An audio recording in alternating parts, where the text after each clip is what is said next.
prédication de la parole de Dieu ce matin. On veut honorer les pères, comme je l'ai mentionné dans l'introduction de notre réunion. Alors, pour le faire, je vous invite à chercher le premier livre de Samuel. Le premier livre de Samuel dans l'Ancien Testament, au dernier chapitre. Ce qui se passe dans 1 et 2 Samuel, c'est que dans 1 Samuel, on voit Saül, le premier roi d'Israël. Puis dans 2 Samuel, on a une transition alors que Saül meurt. Et ensuite, c'est David qui devient le nouveau roi d'Israël. Et c'est ce que j'aimerais qu'on puisse regarder ce matin dans 1 Samuel, chapitre 31, à partir du verset 1. Si vous voulez suivre dans vos Bibles, 1 Samuel 31, à partir du verset 1. On nous dit, les Philistins livrèrent bataille à Israël. Et les hommes d'Israël prirent la fuite devant les Philistins et tombèrent morts sur la montagne de Gilboa.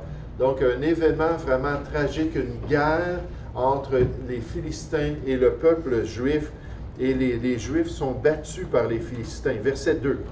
Les Philistins poursuivirent Saül et ses fils, donc le roi d'Israël et ses fils, et tuèrent Jonathan, Abinadab et Malchishua, fils de Saül. L'effort du combat porta sur Saül. Les archers des Philistins l'atteignirent et le blessèrent grièvement. Saül dit alors à celui qui portait ses armes, « Tire ton épée et transperce-moi, de peur que ces incirconcis ne viennent me percer et me faire subir leurs outrages. » Donc, il a demandé à celui qui s'occupait de lui de venir le tuer, plutôt que ce soit l'armée ennemie. Celui qui portait ses armes ne voulut pas, car il était saisi de crainte. Et Saül prit son épée et se jeta dessus. Celui qui portait les armes de Saül, le voyant mort, se jeta aussi sur son épée et mourut avec lui. Ainsi périrent en même temps dans cette journée Saül et ses 3 fils, celui qui portait ses armes et tous ses gens. Ceux d'Israël qui étaient de ce côté de la vallée et de ce côté du Jourdain, ayant vu que les hommes d'Israël s'enfuyaient et que Saül et ses fils étaient morts, abandonnèrent leur ville pour prendre aussi la fuite. Ils ont été saisis de terreur en face de cette défaite-là de l'armée d'Israël. Donc ces Juifs-là se sont sauvés de leur ville. Et les Philistins allèrent s'y établir. Le lendemain, les Philistins vinrent pour dépouiller les morts.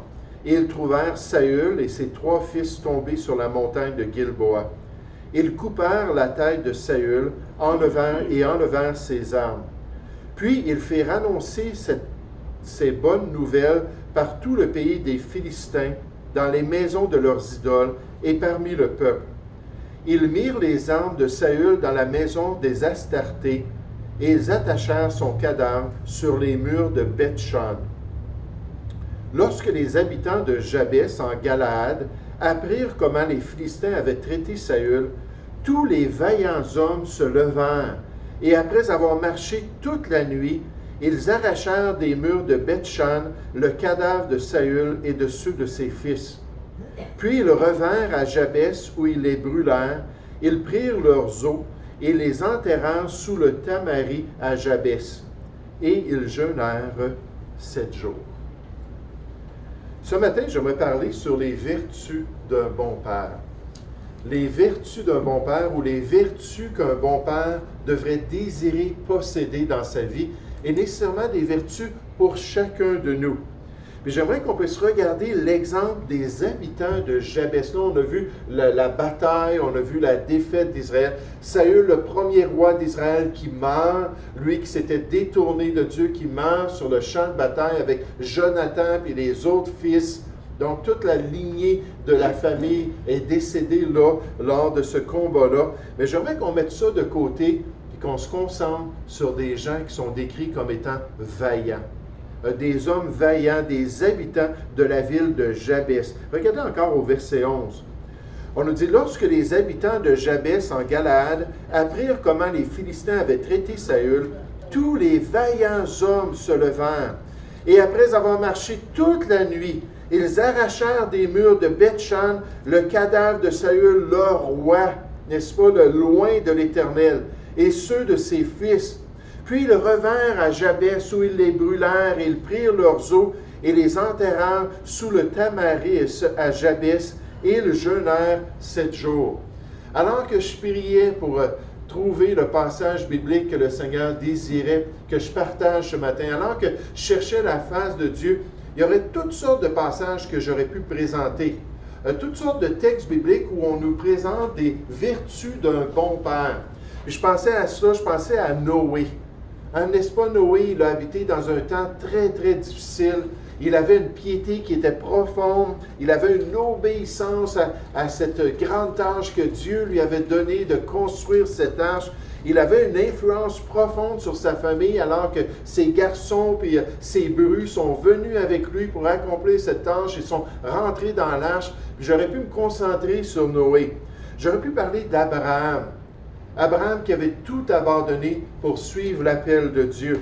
Abraham qui a persévéré dans la foi, cherchant à accomplir la volonté de Dieu, qui a hérité de la promesse de Dieu, alors qu'après 25 ans, finalement, il a reçu le fils de la promesse, Isaac. Là, j'aurais pu me concentrer sur Abraham et toutes les belles vertus de cet homme-là qui s'était consacré à Dieu. J'aurais pu parler de Moïse.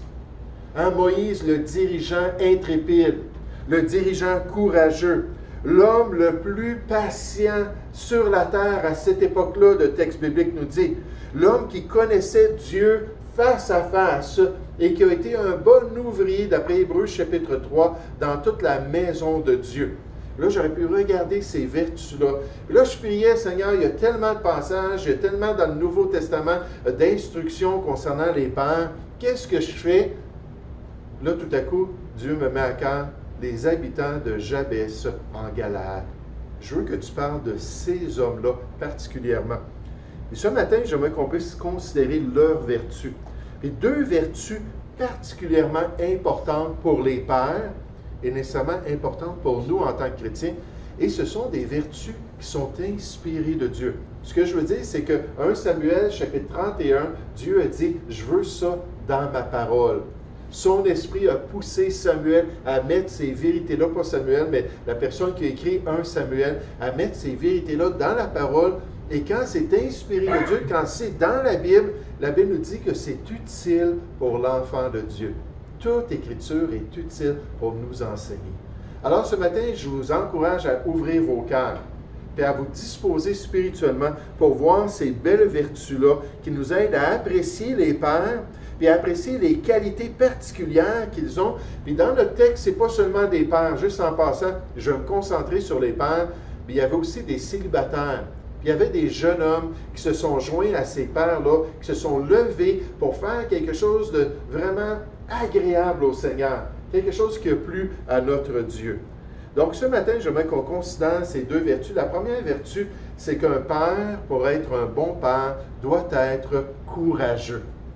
Un père pour être un bon père, puis je suis certain ce matin, si on avait eu tous les pères présents, puis on avait eu tous les enfants qui viennent à l'Assemblée présents, puis on avait eu des témoignages, je suis certain qu'à un moment donné, quelqu'un a dit « J'apprécie mon père parce que c'était un homme courageux. » C'est un homme qui n'était pas intimidé par les problèmes de sa vie. C'est un homme qui était capable de faire face à ses peurs avec détermination, qui était capable de faire ce qui était bien malgré ses appréhensions et suivre la volonté puis l'appel de Dieu malgré l'opposition.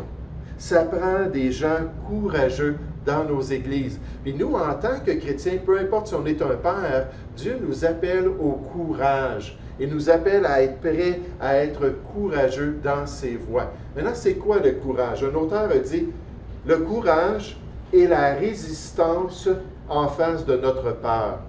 La maîtrise de la peur et non l'absence de peur. Le véritable héroïsme est remarquablement sobre, très peu dramatique. Ce n'est pas l'envie de surpasser tous les autres à n'importe quel prix, mais en fait, c'est l'envie de servir les autres à n'importe quel prix. Ou pour le chrétien, c'est ce désir-là de faire ce qui est bien, coûte que coûte. J'ai été élevé une partie de ma jeunesse dans la ville de Boucherville et leur motto, c'est « Fais ce que doit, peu importe. » Attendez un instant. Advienne que pourra. advienne que pourra. Fais ce que doit, advienne que pourra. Puis M. Boucher, là, quand il est allé établir cette ville-là, il a dit, ça va coûter quelque chose de faire cela, mais il faut être prêt à le faire. Puis il faut avoir du courage dans notre vie. Les pères, les bons pères sont des gens courageux. Ils sont des gens qui vont faire face aux obstacles de la vie. Et pour le chrétien, le Nouveau Testament nous encourage à être courageux. Il nous dit, veillez, chrétiens, demeurez fermes dans la foi, soyez des hommes. Puis là, c'est adressé aux enfants, puis aux femmes, puis à tout le monde, on dit, ouais, comment est-ce que je peux être un homme? Mais littéralement, c'est soyez courageux. C'est ce que le passage, le mot dans l'original, dans le grec, veut dire, soyez courageux, ou soyez quelqu'un de fort. Puis là, on nous dit, fortifiez-vous. Comme des bons pères, on doit être prêt à être courageux. C'est une responsabilité que Dieu nous donne dans sa grâce et dans la Nouvelle Alliance. Et ce qu'on voit ici dans notre passage, c'est que les habitants de Jabès avaient un très grand courage. J'aimerais qu'on puisse juste considérer ce qu'ils ont fait et ce qui potentiellement s'élevaient devant eux alors qu'ils sont allés pour prendre le cadavre de leur roi puis de pouvoir le ramener puis l'enterrer et de ses fils aussi. Regardez dans notre passage biblique au verset 11. Quel grand courage ils ont eu. Pensez à cela, là. Leur armée venait de se faire battre par les Philistins. À cette époque-là, les Philistins, c'était une des grandes puissances militaires de l'époque. Donc, leur roi, avec tous les soldats, se font battre. Eux, ils sont juste un petit groupe d'hommes. Puis là, ils voient une responsabilité, puis ils voient une tâche qu'ils devaient faire. Puis là, à la lumière de cette défaite-là, puis à la lumière de ces gens-là qui sont morts sur cette montagne-là aux mains des Philistins, les Philistins qui se battaient contre eux de nez. Là, à la lumière de ça, ils ont dit, il faut qu'on s'en aille dans la ville de Beth-Shan, où on a mis ces cadavres-là. Il faut qu'on rentre dans cette ville-là. Il va y avoir une armée auprès de la ville. Il faut qu'on rentre dans cette ville-là malgré l'armée, malgré qu'on doit s'en aller là-bas en passant. Il n'y avait pas d'avion, puis il n'y avait pas de train, puis il n'y avait pas de diligence, puis tout ça. Il dit, il faut qu'on s'en aille à pied. On va marcher toute la nuit. On va arriver le matin. On va être crevé, fatigué, mais on doit payer le prix, puis rentrer pour prendre ces cadavres-là. Verset 11. Lorsque les habitants de Jabès en Galaad apprirent comment les Philistins avaient traité Saül, donc ils ont eu la nouvelle de ce qui s'était passé avec Saül et ses fils, tous les vaillants hommes se levèrent et après avoir marché toute la nuit, ils arrachèrent des murs de Beth-Shan le cadavre de Saül, et ceux de ses fils. Et ce qui est frappant ici, c'est que le mot « vaillant », c'est un mot qui veut dire celui qui est vertueux, celui qui est fort ou celui qui a tendance à être courageux. Donc, c'est là qu'on voit cette vertu-là du courage. Là, ils s'en viennent, on ne sait pas, ils étaient combien de centaines. On ne sait pas l'armée de cette ville-là, ils étaient combien de soldats.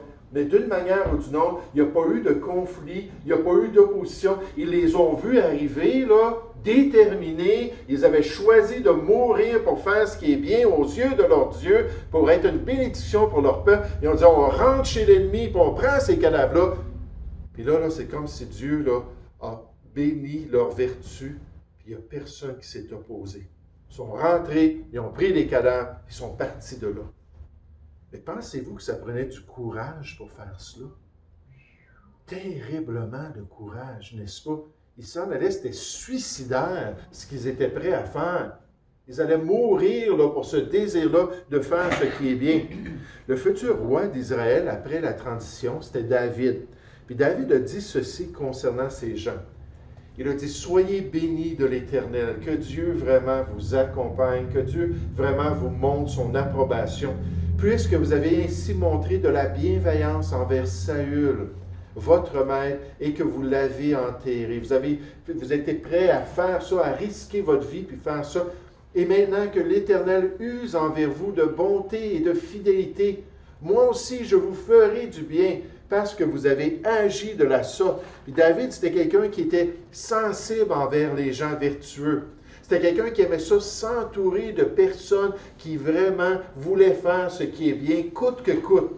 Puis à la lumière de ce courage-là, il a dit, wow, il dit, vous avez le roi pour ami.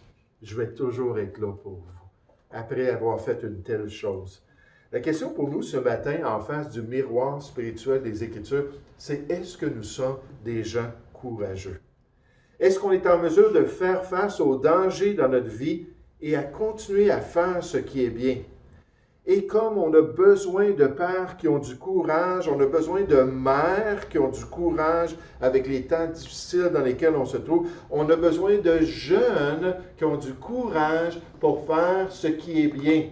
Quelqu'un a dit que le caractère d'un individu se démontre par ce que ça prend pour l'arrêter de faire ce qui est bien. Là, on voit le caractère de ces gens-là, de Jabès en Galaad. Eux, ils ont dit, il n'y a rien qui va nous arrêter. On va faire ce qui est bien aux yeux de Dieu. Si ce n'est pas populaire, si c'est à contre-courant dans la société, c'est pas grave, on va suivre le Seigneur et accomplir sa volonté. Puis s'il y a des obstacles, on va les surmonter par la grâce de Dieu. Ça prend des gens avec du courage, même un petit garçon de 5 ans. Un jour, un petit garçon a appris que sa petite sœur, qui était plus jeune que lui, était mourante et qu'elle avait besoin d'une transfusion de sang pour survivre à une rare condition médicale. Puis heureusement, lui-même, en tant que petit garçon, il avait eu la même condition et il avait survécu. Son corps avait développé les anticorps qui étaient nécessaires pour qu'il puisse l'aider, elle, à survivre. S'il y avait cette transfusion de sang-là, les anticorps de son petit corps allaient aider sa sœur à survivre à cette maladie. Alors le médecin, avec les parents, le fait asseoir, puis il lui a posé la question. Il a dit, est-ce que tu serais prêt à subir une transfusion sanguine? Imaginez un petit garçon de 5 ans, là. Une transfusion sanguine pour sauver ta sœur. Puis le petit garçon s'est arrêté. Il a pris une bonne respiration, puis il a dit, oui, je vais le faire. Fait qu'ils ont dit, parfait, on est content que tu es prêt. Ils ont installé les choses, ils l'ont installé, il était couché dans une civière juste à côté de sa sœur. Puis avec une grande joie, il a remarqué que la peau de la petite commençait à prendre de la couleur. Parce que le traitement agissait, puis est en train de la guérir. Ses anticorps est en train de se mélanger avec son expérience, puis la petite fille est en train de guérir. Puis après avoir vu ce changement-là chez la petite fille, vers la fin de la transfusion, il s'est tourné vers le médecin avec un regard sérieux. Puis il a demandé au médecin, est-ce que c'est maintenant que je vais mourir? Parce que dans son petit cœur de 5 ans, il pensait qu'il devait donner tout son sang à sa sœur pour qu'elle puisse survivre. Puis que dans le fond, il allait mourir. Puis en face de cela, après une bonne respiration, il dit, oui, je vais le faire, avec un grand courage. Il était prêt à payer le prix ultime pour pouvoir sauver sa petite sœur. Et ça prend des pères qui ont du courage. Ça prend des mères qui ont du courage. Ça prend des jeunes, même un petit garçon de 5 ans. Puis un courage avec discernement. N'est-ce pas? Dieu a guidé là, ces gens-là de Jabès pour qu'ils s'en aillent auprès de cette famille-là. En tant que père et en tant que chrétien, il faut savoir quels dangers sont dignes, quels dangers on devrait affronter dans notre vie. Et il faut trouver si c'est le bon moment de se lever et de défendre notre famille. En d'autres mots, il faut marcher avec Dieu, puis avoir la direction de Dieu. Puis là, quand Dieu dit, il faut s'enfuir, comme avec Paul, n'est-ce pas? Des fois, tu vas descendre dans un panier de cette ville-là, puis tu vas te sauver parce qu'on veut t'enlever la vie. Alors, sauve-toi. Puis des fois, Paul a reçu les instructions, tu viens de te faire lapider dans cette ville-là, Actes chapitre 14. Tu vas retourner dans la ville prêcher l'Évangile. Mais ça prend des gens qui sont courageux, mais qui ont un courage qui est sage. Un courage qui démontre du discernement. Ah, c'était incroyable l'histoire, alors qu'un train passait près d'un terrain sur lequel il vivait un vieux bœuf. Puis ce bœuf-là était là, puis à chaque fois que le train passait, ça le réveillait, puis ça lui faisait faire un saut. Et là, le conducteur du train le voyait bien que le bœuf était là, puis il était affolé, mais c'était l'endroit où il devait passer, puis il n'y avait rien à faire, il passait par là. Puis un jour, ce bœuf-là, pour une raison ou une autre, a décidé de sauter sa clôture, puis il s'est placé en plein sur la voie ferrée, puis devant le train. Puis là, le conducteur a vu la situation. Puis il a dit, après avoir fait nettoyer la locomotive, puis enlever tous les restants du bœuf, il a dit, ouais, il dit, je dirais à ce bœuf-là, si j'avais l'occasion, j'admire ton courage, mais j'admire pas ta décision de te placer devant un train comme ça. Et lui, il avait aucun choix. Il a fallu finalement, il écrase le bœuf, n'est-ce pas? Mais ça prend vraiment des gens courageux. Mais ça prend un courage dirigé par Dieu, comme les habitants de Jabès. Comme ce petit garçon-là, dans sa conscience, qui a dit, oui, je suis prêt à mourir pour ma sœur, mais pas comme un bœuf. Un bœuf qui va faire des choses, des fois, qui va lui coûter la vie. J'aimerais qu'on puisse considérer non seulement le courage de ces habitants-là, mais deuxièmement, le respect qu'ils avaient. Le respect, puis j'oserais dire la révérence. La révérence, c'est-à-dire une attitude de cœur, une sensibilité, une passion envers la volonté de Dieu. Ces gens-là, là-bas, avaient vraiment une compréhension qui les a amenés à être courageux en face de la direction de Dieu. Un bon père connaît ce qui est profane et ce qui est sacré dans sa vie, la vie de sa famille. Il est en mesure de distinguer ce qui est important pour son Dieu et ce qui ne l'est pas. Il sait faire la part des choses dans sa famille auprès des siens, puis de guider sa famille dans les choses qui sont importantes dans la volonté de Dieu. Et ces habitants-là de Jabès avaient vu, vous allez voir dans un instant, qu'ils devaient agir pour honorer leur Dieu. Puis vous allez comprendre ça dans un instant. Un jour, un petit garçon s'est fâché parce que sa mère lui a dit qu'il devait arrêter de jouer. Puis il était en train de jouer, puis là, c'était le temps d'aller faire les tâches ménagères. Il y avait ses responsabilités dans la maison. Puis sa mère a dit, OK, tu vas arrêter de jouer, tu vas faire tes tâches, puis tu pourras jouer plus tard. Puis là, il s'est vraiment mis en colère. Non seulement il a dit à sa mère, il dit, moi, je veux jouer, puis je vais continuer à jouer, mais en plus, il l'a vraiment méprisé. Il a dit des choses méchantes. Tu n'as pas le droit de me dire ça, puis tu n'as aucune autorité sur moi. Mais ce qu'il ne savait pas, c'est que son père était à la maison, puis il était dans une autre pièce. Alors son père est venu, puis il l'a pris par le bras, gentiment, mais fortement, puis il l'a amené dans une autre pièce, puis il a dit, est-ce que tu comprends que tu viens de faire du mal au cœur de ta mère? Mais non seulement est-ce que tu as offensé ta mère, mais tu as offensé Dieu aussi. Parce que tes parents, Dieu te demande de les honorer, de les respecter, de bien parler, de bien agir envers tes parents. Puis si tu ne fais pas cela, je veux te dire que tu fais vraiment quelque chose de mal. Puis c'est un jeune garçon, mais il comprenait c'était quoi le péché, il comprenait c'était quoi faire le mal, désobéir à Dieu. Puis alors que son père a pris ce temps-là pour lui expliquer des principes de la parole de Dieu, Dieu a touché son cœur. Mais non seulement il est allé voir sa mère sincèrement, c'est pas comme le petit garçon qui va voir la personne qui a offensé, puis les parents sont là à côté de lui. Je vous demande pardon. On le voit que ça ne vient pas de son cœur. On le voit que ce n'est pas sincère. Et là, avec l'attitude, là, je vous demande pardon. Non, il est allé voir sa mère et il a dit, maman, je n'aurais jamais dû te parler comme ça. Je te demande pardon d'avoir agi comme ça. Puis il a dit des années plus tard, il dit, ça a été un moment décisif dans ma vie. Alors que mon père m'a montré l'importance de respecter Dieu et de respecter la volonté de Dieu. Et ça l'a disposé à connaître le Seigneur, puis ensuite à suivre le Seigneur dans sa vie. Parce qu'un bon père doit avoir de la révérence. Il faut des pères qui respectent les choses de Dieu, qui veulent suivre la volonté de Dieu, qui veulent glorifier le Seigneur dans leur vie. Regardez dans notre texte au verset 11 encore, les habitants de Jabès et l'exemple qu'il nous donne ce matin. Ce miroir dans lequel on peut se regarder pour voir est-ce qu'on est des gens respectueux, est-ce qu'on est des gens qui avons une vraie piété envers Dieu, par la grâce de Dieu. On dit au verset 11, lorsque les habitants de Jabès en Galaad apprirent comment les Philistins avaient traité Saül. Qui était Saül? Saül, c'était le roi d'Israël.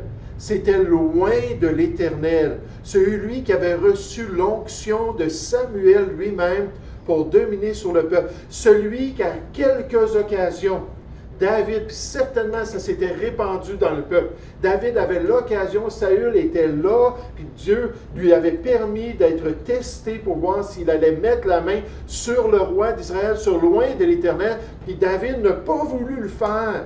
Parce qu'il a dit, c'est celui qui a été placé par Dieu. C'est celui qui a reçu l'appel de Dieu. C'est celui qui est important pour le peuple de Dieu. Puis là, ces habitants-là voient que les incirconcis, les nations païennes ont osé faire ça à leur propre roi. Là, Dieu a touché leur cœur et dit, prenez votre courage à deux mains parce que j'ai une tâche pour vous. Puis on nous dit dans le texte, tous les vaillants hommes se levèrent. Et après avoir marché toute la nuit, ils arrachèrent des murs de Beth-Shuan le cadavre de Saül et de ses fils. Puis ils revinrent à Jabès, ils les brûlèrent, ils prirent leurs os et les enterrèrent. Quelqu'un dit, une société qui ne respecte pas ses défunts n'a plus aucune garde, n'a plus aucun frein. Et les peuples qui ne respectent pas les morts, ce sont des peuples qui sont bien loin de la volonté de Dieu. Ces habitants-là ont dit non, on va les enterrer, on va honorer leurs dépouilles. Ils prirent leurs os et les enterrèrent sous le tamaris à Jabès. Et remarquez ce qu'on nous dit après. On nous dit, et ils jeûnèrent 7 jours. Ça, c'est une belle application d'un principe dans l'Ancien Testament.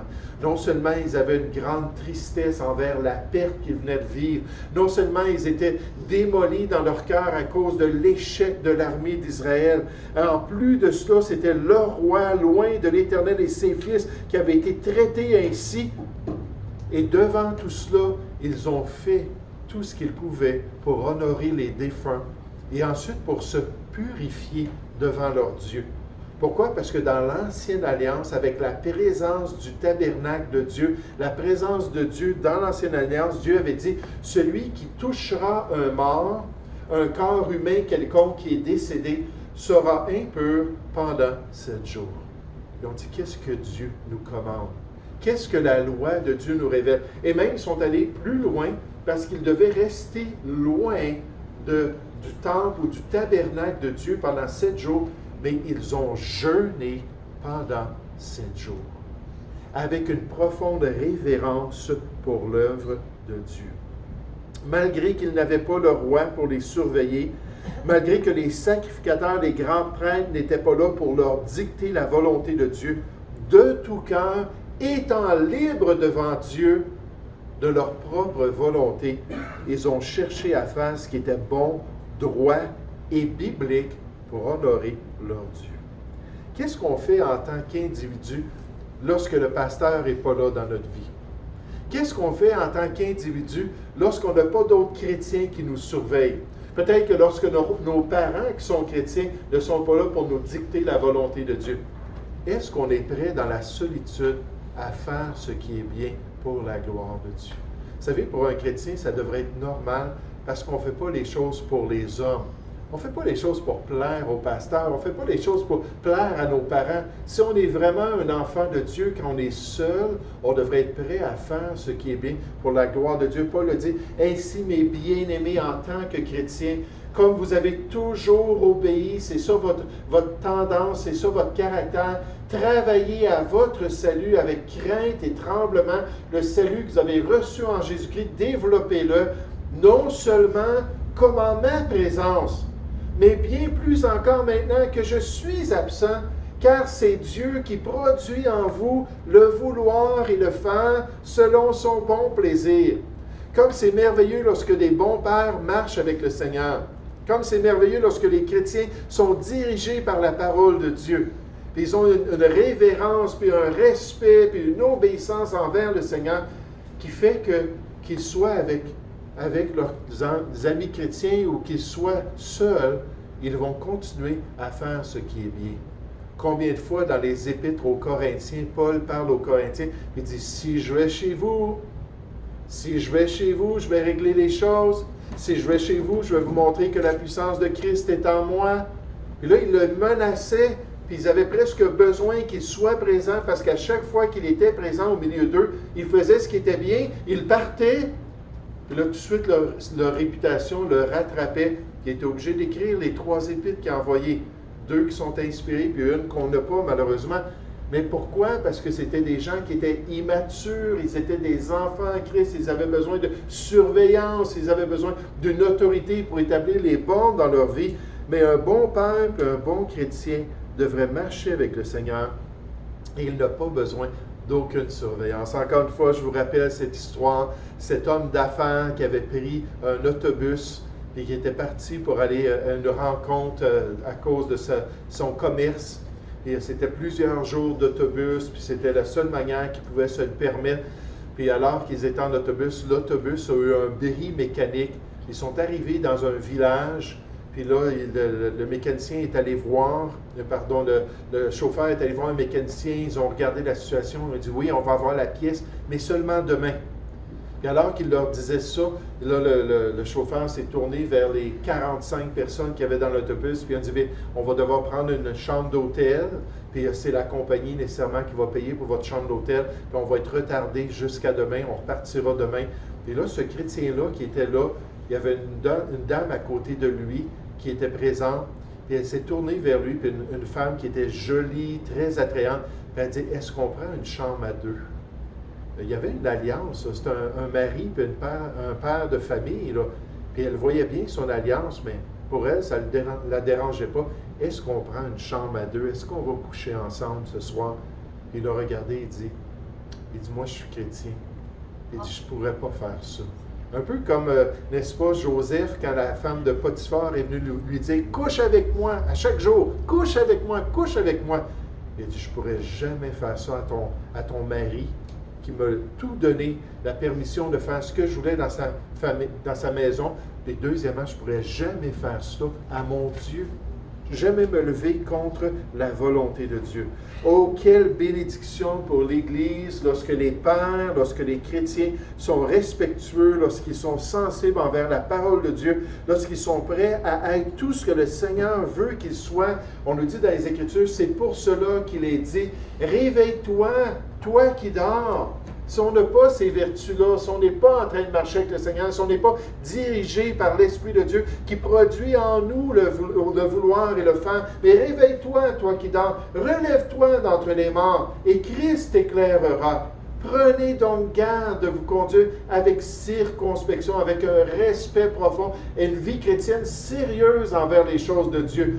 Non comme des insensés, mais marchez donc comme des sages. Rachetez le temps car les jours sont mauvais. C'est pourquoi ne soyez pas inconsidérés, mais comprenez quelle est la volonté du Seigneur. Est-ce qu'on est vraiment prêt à servir Dieu, à suivre la parole de Dieu, puis à accomplir la volonté de Dieu? On a besoin de pères qui sont courageux. Pas des pères qui ont aucune peur, ça n'existe pas, aucune crainte, mais qui sont prêts à surmonter leur peur pour accomplir la volonté de Dieu. Et on a besoin de pères et de chrétiens qui sont respectueux, qui ont une révérence. Hey, c'est Saül, malgré tous ses problèmes, malgré toute la mauvaise conduite qu'on a vue chez cet homme-là, c'est quand même loin de l'Éternel, c'est quand même le roi que Dieu a placé sur notre nation. C'était la volonté de Dieu d'établir Saül. Puis là, on lui a fait vivre ça, on l'a mis son corps comme du déchet là, pour être célébré auprès d'un peuple païen, puis devant les idoles qu'ils adorent, puis ses fils, ses 3 fils avec lui. C'est le temps qu'on se lève et qu'on fasse de quoi. Ils ont été courageux pour le faire, mais ils ont été respectueux envers la volonté de Dieu. Prions pour les pères, que le Seigneur puisse les bénir. Prions qu'il puisse les utiliser. Et prions pour chacun de nous en face des défis qui s'en viennent dans notre vie. Oh, en parlant avec mon épouse, j'ai dit à mon épouse cette semaine, j'ai dit, tu sais, on ne sait pas ce qui va se produire dans l'avenir. Mais par la grâce de Dieu, j'aimerais continuer à servir le Seigneur et à être attaché à sa volonté. J'espère que c'est le désir pour chacun de nous. Nous allons prier ensemble. Oui, Père Céleste, Seigneur, un passage ce matin un peu triste alors qu'on pense au règne de Saül et on pense au fait qu'il avait un de ses commandant de l'armée, David lui-même, qui était tellement victorieux contre les ennemis. Seigneur, des ennemis qui voulaient les ravager, des ennemis qui voulaient les exterminer, qui voulaient faire un génocide du peuple juif. Et Saül, malheureusement, s'est détourné de toi, puis il a chassé ce grand commandant, David lui-même, qui aurait pu lui permettre, même à cette bataille, sur ce mont, le mont de Gilead, qui aurait pu lui permettre d'être victorieux. Mais c'était quand même loin de l'Éternel. C'était quand même le roi que tu avais établi sur ton peuple. Et Seigneur, on est reconnaissant alors qu'on pense à ces habitants de Jabès, de voir jusqu'à quel point ils ont été vertueux, jusqu'à quel point ces pères de famille ont quitté leurs enfants et leurs épouses, jusqu'à quel point ces jeunes hommes et ces célibataires-là se sont joints à eux et qu'ils sont partis pour un suicide collectif, Seigneur. Mais tu les as bénis, tu as reconnu leurs désirs et tu as contemplé le fait qu'ils faisaient ce qui était bien à tes yeux. Et merci, Seigneur, pour leur exemple pour nous. Donne-nous des gens courageux dans ton Église, Seigneur. Pas des personnes qui n'ont aucune crainte, mais qui sont prêts à foncer et aller de l'avant malgré leur peur. Puis donne-nous des gens respectueux, qui vont toujours chercher ta face, qui vont toujours s'assurer de marcher avec toi et d'accomplir ta volonté, qui vont se livrer à ces combats qui font partie des combats que toi tu avais de préparer pour eux. Seigneur, aide-nous à être des hommes, comme notre texte biblique nous le dit. Aide-nous à être des gens vaillants. Aide-nous à accomplir ta volonté. Nous te prions au nom du Seigneur Jésus. Amen.